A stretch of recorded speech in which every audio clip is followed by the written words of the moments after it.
Oke, baik. Selamat pagi. Berjumpa kembali. Pada minggu yang lewat kita sudah mempelajari tentang gaya kolom antar yang bekerja pada muatan. Nah, hari ini kita akan bahas tentang medan listrik. Ya, perhatikan slide ini. Oke, medan listrik. Nah, kalau dikatakan medan itu artinya sebuah ruang yang dipengaruhi oleh sesuatu.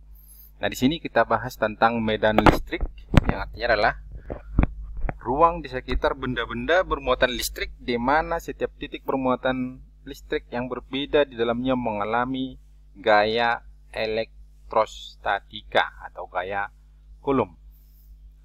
Oke. Nah, kuat medan listrik atau gaya elektrostatis yang dialami oleh suatu muatan yang muatannya positif dan diletakkan di suatu titik itu tiap satuan muatannya. Nah, di sini ada sebuah muatan yaitu muatan positif. Ya, ini dia yang putih ini adalah medan listriknya. Nah, ketika ada sebuah muatan ya yang muatannya juga bermuatan positif ini, maka muatan ini kita sebut dia Q kecil, maka dia akan mengalami medan listrik yang arahnya berlawanan arah ya, saling tolak menolak dengan muatan Q ini. Dia mengalami medan listrik yang besarnya sama dengan F per Q ya, diformulasikan besar medan listrik yang dialami oleh muatan ini tadi sebesar F per Q, dimana gaya Coulomb atau gaya elektrostatis itu merupakan K dikali Q1 Q2 per R kuadrat. Nah, ini dia R nya, jarak antara muatan ini, muatan Q dengan muatan uji yaitu Q kecil. Jadi dapat medan listrik atau E sama dengan K dikali Q per R kuadrat. Nah, dimana K itu adalah konstantanya. Baik, E merupakan kuat medan listrik yang satuannya Newton per Coulomb, itu merupakan besaran vektor.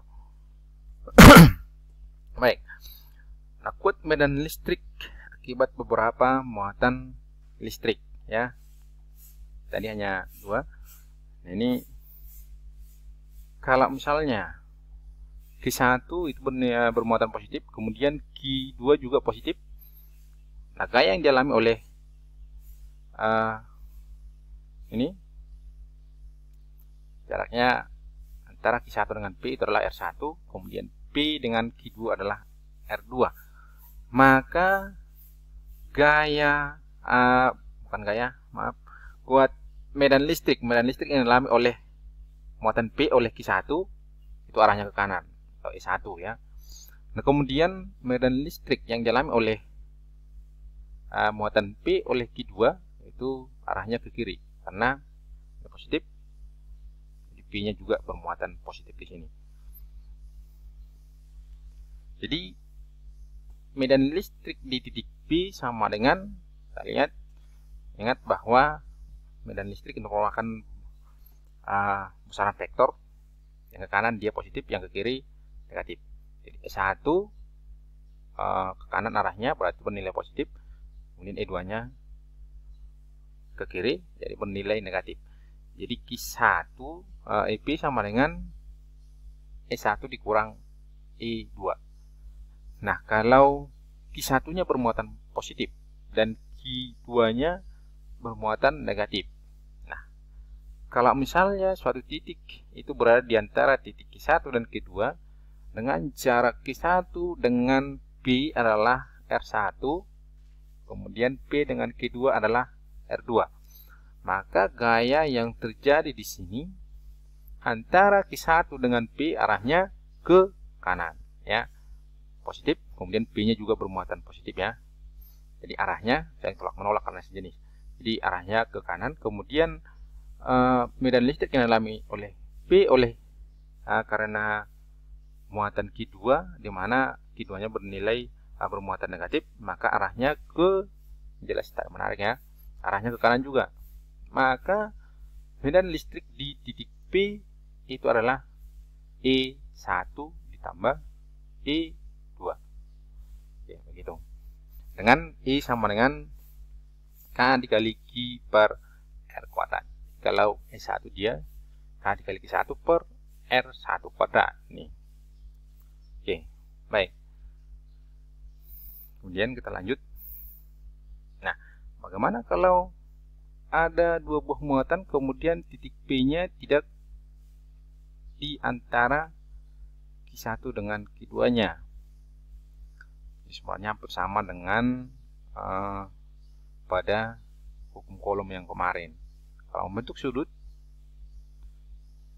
ya, maka untuk menentukan resultan medan listriknya adalah dengan menggunakan penjumlahan vektor dengan metode jajaran genjang. Ya, kita proyeksikan ya, ini E1, ini dari Q1 ya, Q1.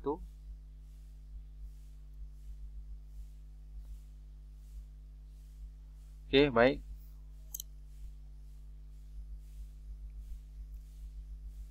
Nah, kalau dia bermuatan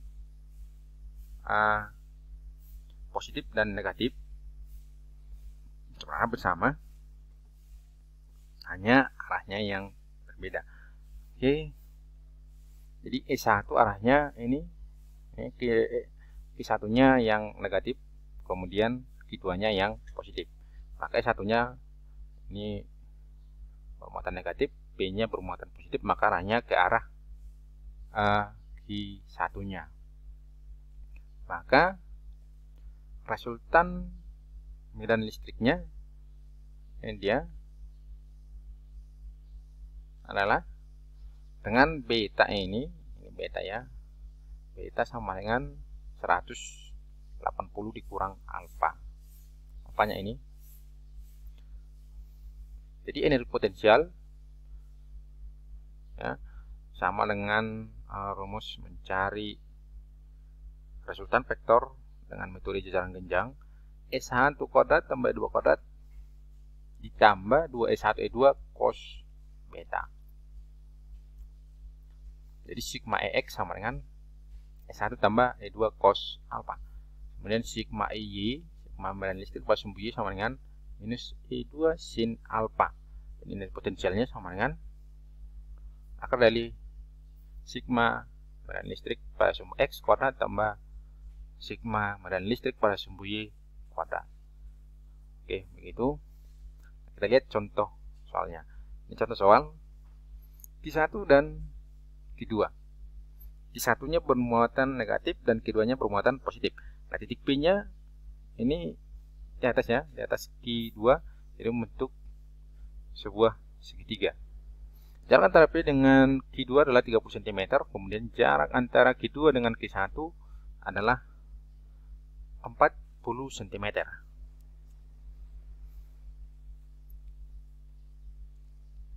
Oke, jadi besar ini sisi miringnya, karena ini segitiga siku-siku, maka besar sisi miring sama dengan akar dari 30 kuadrat ditambah 40 kuadrat.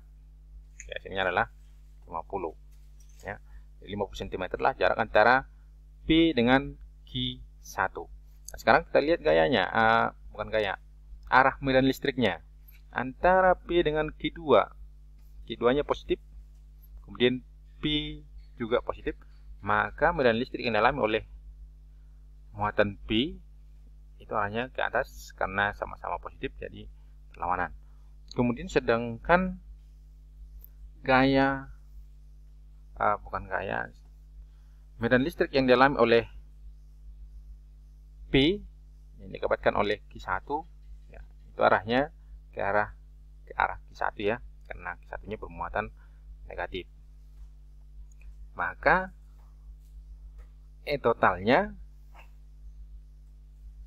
sama dengan ya, ini dia, kita pindahkan yang ini ya,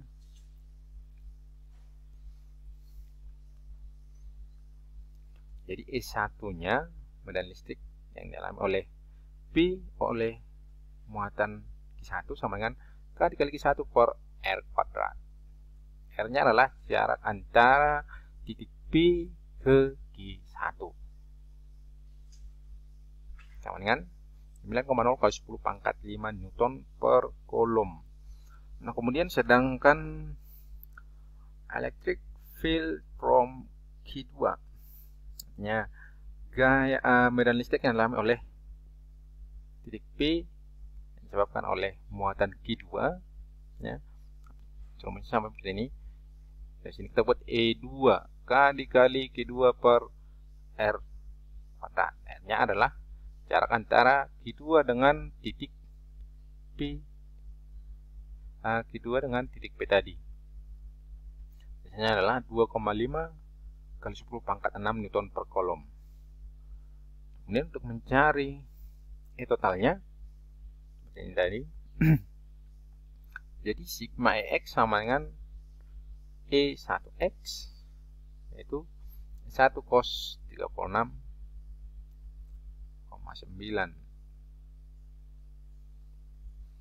Kemudian sedangkan sigma EY sama dengan E2 dikurang E1Y,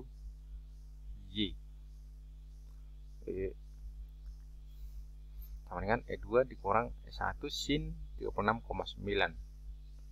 sama dengan 2,0 ke 10 pangkat 6 Newton per Coulomb. Jadi besar medan listrik totalnya adalah akan dari EX kuadrat tambah IY kuadrat. Yang kita masukkan nilainya, nilai E1 sigma EX, kemudian sigma EY. Sedangkan sudutnya adalah itu tangen arcus tangen ini, besar sudutnya adalah 70 derajat. Oke, ini bisa dilihat E1X, ini dia E1 cos 36,9.